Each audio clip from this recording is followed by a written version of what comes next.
Morning student, आपके अपने YouTube channel teach commerce में आपका स्वागत करते हैं। जैसा कि पिछले वीडियो में हमने देखा था कि साझेदारी समापन क्या होते हैं, साझेदारी समापन संबंधी आवश्यक खाते को ले जाते हैं। पिछले वीडियो में हमने ये भी देख लिया था कि साझेदारी समापन में 4 तरीके के अकाउंट बनते हैं। ठीक है, आज हम वही आपको बताने जा रहे हैं, ध्यान दीजिएगा। पहला हमने बताया था वसूली खाता, जिसको बोलते हैं रियलाइजेशन अकाउंट। ठीक है, आइए रियलाइजेशन अकाउंट में बनाना सिखाता हूँ आपको। SM शुक्ला का प्रैक्टिकल क्वेश्चन नंबर 1, ध्यान दीजिएगा। आपको मैं ठीक है क्वेश्चन में दिया हुआ है, क्वेश्चन में पढ़ के आपको सुना दे रहा हूँ। विनय और सोनू एक फर्म में साझेदार हैं जो लाभ हानि का बराबर विभाजन करते हैं। 31 मार्च 2016 को फर्म का विघटन निश्चय किया। उन्होंने उक्त तिथि का आर्थिक चिट्ठा निम्न था।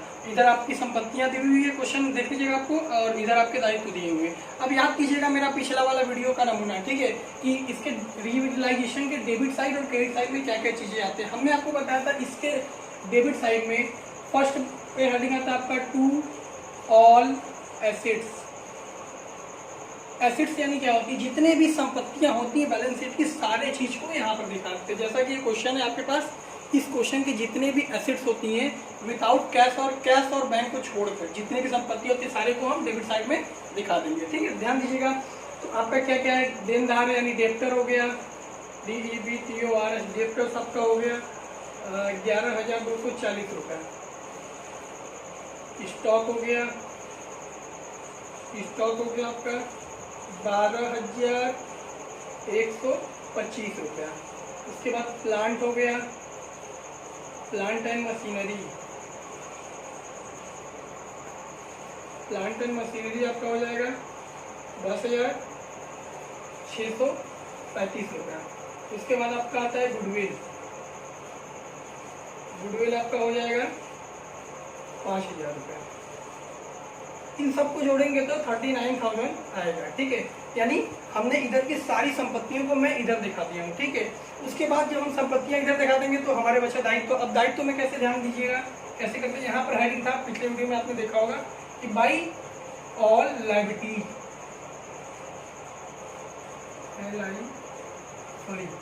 ऑल लायबिलिटीज यहाँ हो जाएगा। ऑल लायबिलिटीज के अंतर्गत मैंने बताया था कि इस लायबिलिटीज में क्या क्या चीजें आती हैं। आपको ये क्वेश्चन है, इस क्वेश्चन का सारा लायबिलिटीज जो होगा वो इसमें चला जाएगा। मैंने ये कंडीशन भी बताया था कि इसमें क्या क्या चीज नहीं जाएगा। कैपिटल्स हो गया पार्टनर्स के, संचय हो गया, और इस पे दिया होगा प्रॉफिट लॉस, तो वो भी इसमें नहीं जाता। ठीक है, बाकी जितने भी दायित्व होते हैं आउटसाइड सारे चीज चले जाते हैं। तो इसमें फर्स्ट में दिया हुआ आपका बैंक लोन आपका कितना दिया हुआ है, बैंक लोन दिया हुआ है आपका 5,500। उसके बाद आपका दिया हुआ है क्रेडिटर यानी सन्ड्री क्रेडिटर आपका दिया हुआ है 10,500। और भी कोई दायित्व है नहीं है, पूंजी है, तो इधर जोड़ लीजिए आपका 16,000।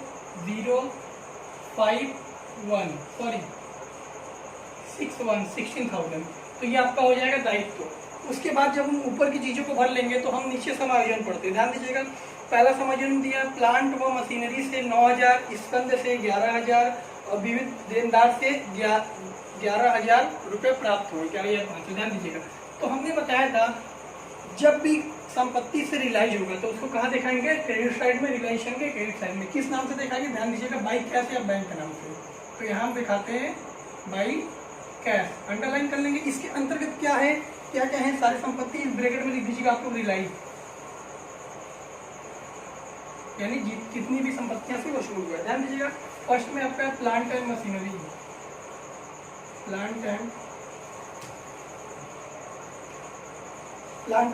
आपका हो जाएगा 9,500। उसके बाद आपका हो जाएगा स्टॉक आपका हो जाएगा 11,500। उसके बाद आपका हो जाएगा देनदार यानी डेप्टर, सन्ड्री डेप्टर्स आपका हो जाएगा 11,000 रुपया। उसके बाद खत्म। ठीक है, तो ये सारी संपत्तियां हो गई जिसको मैंने दिखा दिया। अब उसके बाद इस साइड के बाद अब हमारा नंबर आता है इधर। ठीक है, ध्यान दीजिएगा। हमने पिछला वीडियो में बताया था कि जितने भी दायित्व होते हैं, जब भी फर्म का विघटन होता है तो हमें सारे दायित्वों का भुगतान करना पड़ता है। ठीक है, जिससे भी मैंने कर्ज लिया हूँ उन सब चीज़ों मतलब सब लोगों को भुगतान करना पड़ता है।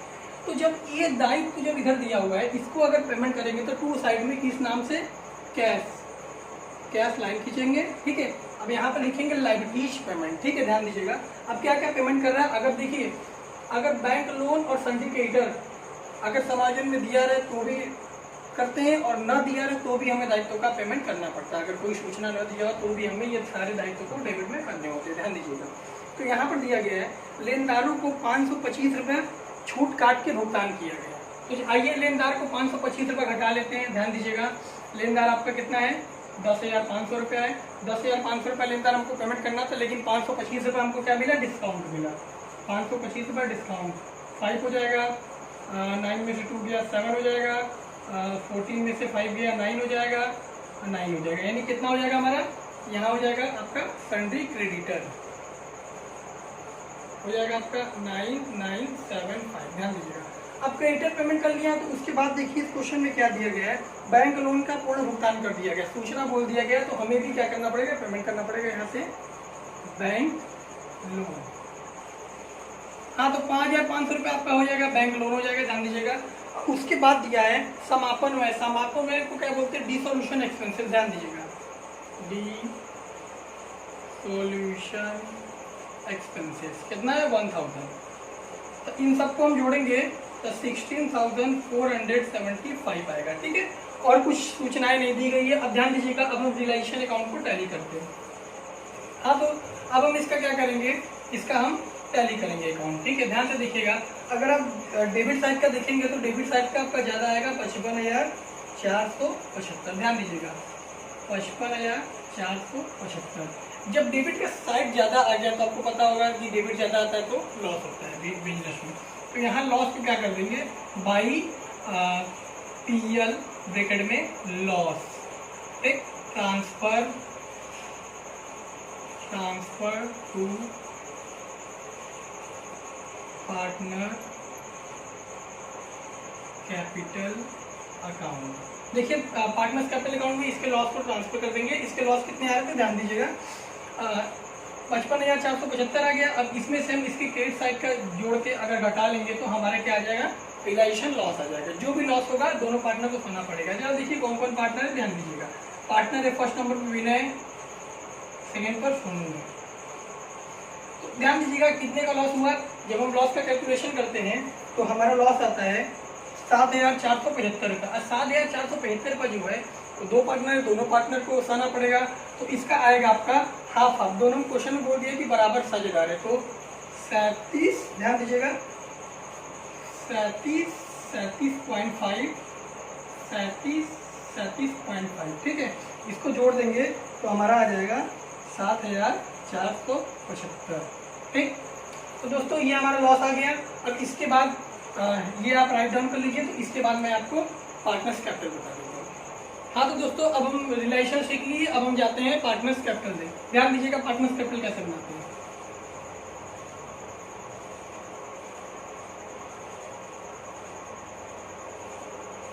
पार्टनर्स कैपिटल अकाउंट, जितने पार्टनर होते हैं उतने कॉलम बनाते हैं। ध्यान दीजिएगा कितने पार्टनर, 2 पार्टनर है तो 2 ही कॉलम मिलेगा। 2 मतलब अमाउंट का कॉलम रहेगा। ध्यान दीजिएगा कौन कौन पार्टनर है, विनय हो गया, सोनू, विनय हो गया, सोनू। यहाँ हो जाएगा पार्टिकुलर, यहाँ भी हो जाएगा आपका पार्टिकुलर।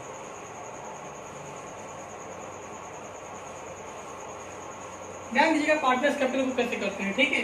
रिलेशन आपने सीख लिया होगा, पार्टनर्स कैपिटल की बारी है। ध्यान दीजिएगा इसमें क्या करते हैं, सबसे पहले क्वेश्चन में देख लेते हैं कि पुराना पूंजी जब हम रिलेशन बना रहे थे तो दायित्व वाले कुछ आइटम कुछ छूटे होंगे। तो आपका वहाँ छूटा हुआ था बैलेंस BD, यानी पूंजी, पुरानी पूंजी, पिछली पूंजी से, तो उसको बोलते हैं by balance BD break down, ठीक है। जरा ध्यान दीजिए पिछली पूंजी कितना था, विनय का था आपका 15,000 और इसका था आपका 10,000। अब उसके बाद ध्यान दीजिएगा अगर वहाँ संचय रहता तो यहाँ बांट देते हैं, प्रॉफिट रहता वहाँ पर तो यहाँ बांट देते हैं, लेकिन प्रॉफिट संचय नहीं है तो नहीं बांटेंगे। अब इसके बाद हमारा नंबर आता है रियलाइजेशन अकाउंट। रियलाइजेशन अकाउंट में देखते हैं कि जो रियलाइजेशन अकाउंट में क्या आ रहा था, प्रॉफिट आता है कि लॉस आता है। अगर प्रॉफिट आता तो यहाँ करते हैं, लेकिन क्वेश्चन में लॉस आ रहा था। कितना कितना लॉस आ रहा था, 37.5, ठीक है। तो उस लॉस को कहाँ दिखाते हैं हम, 2 में। आप जानते हैं जितने भी जितने भी लॉस होते हैं 2 में, जितने भी इनकम होते हैं y में, ठीक है। तो 2 रियलाइजेशन लॉस, रियलाइजेशन, ठीक है, ब्रैकेट में लॉस कितना कितना आया था इसका 37.5 हो गया, 37.5, ठीक है। और कुछ इसमें जाते नहीं है। अब उसके बाद क्या करते हैं हम, इस अकाउंट को टैली करते हैं, ध्यान दीजिएगा। तो इधर है आपका 15,000 और इधर है आपका 10,000, तो ये बैलेंस दोनों तरफ बराबर कर देंगे। इधर है आपका 15,000, इधर है आपका 10,000। अब उसके बाद क्या करते हैं, विनय में से विनय का अकाउंट घटाएंगे, ठीक है।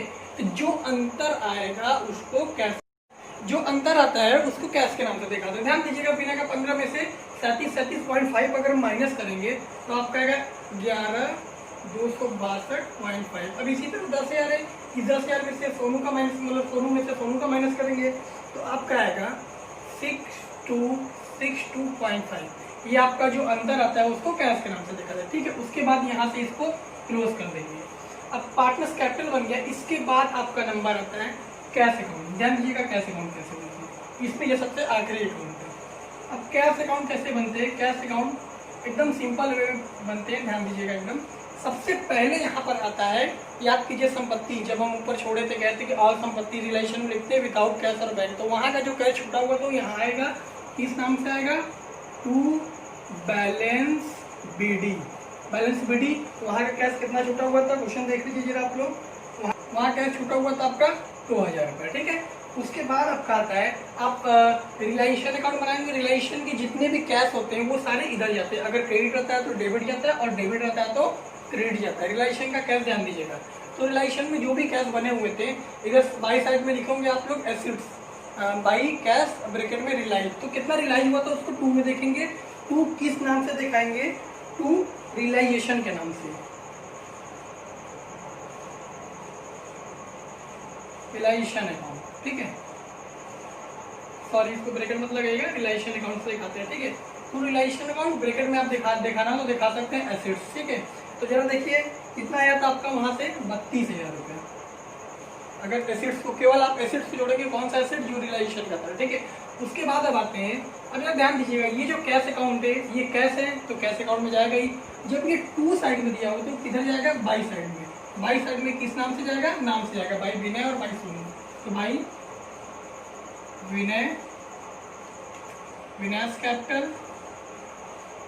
कितना दिया हुआ आपका 11,262.5। उसके बाद आ जाएगा बाई सोनू, सोनूश कैपिटल कितना आपका है 6,262.5। ध्यान दीजिएगा। अब जरा इसके बाद हम कौन सा कैश दिखाते हैं, यहाँ पर रिलाइजेशन अकाउंट में जो आप लोग पेमेंट किए होंगे कैश 2 साइड में दिखे होंगे, दायित्वों का पेमेंट किए होंगे 2 साइड में कैश के नाम से, तो उसको दिखाते हैं यहाँ पर बाई रिलाइजेशन के नाम से, बाई रिलेशन। ध्यान दीजिएगा कितना पेमेंट किए थे हम वहाँ पर 16,475, यही हम पेमेंट किए थे रिलेशन में। अब उसके बाद क्या करते हैं, इस अकाउंट को टैली करते हैं। जब इसको अगर आप प्लस करेंगे तो आपका आएगा 34,000 यानी 34,000 रुपया, और इधर भी 32,000 और 2,000 34,000। तो यहाँ से आपका क्वेश्चन समाप्त हो जाएगा। जब ये आपका कैश अगर बराबर आ गया तो आपका जो क्वेश्चन किया हुआ है वो सही है, अगर कैश बराबर नहीं है तो आपका क्वेश्चन गलत है, ठीक है दोस्तों। तो ये था एस एम शुक्ला का क्वेश्चन नंबर 1। नेक्स्ट वीडियो में हम आपको क्वेश्चन 2 लेकर मिलेंगे, ठीक है। तब तक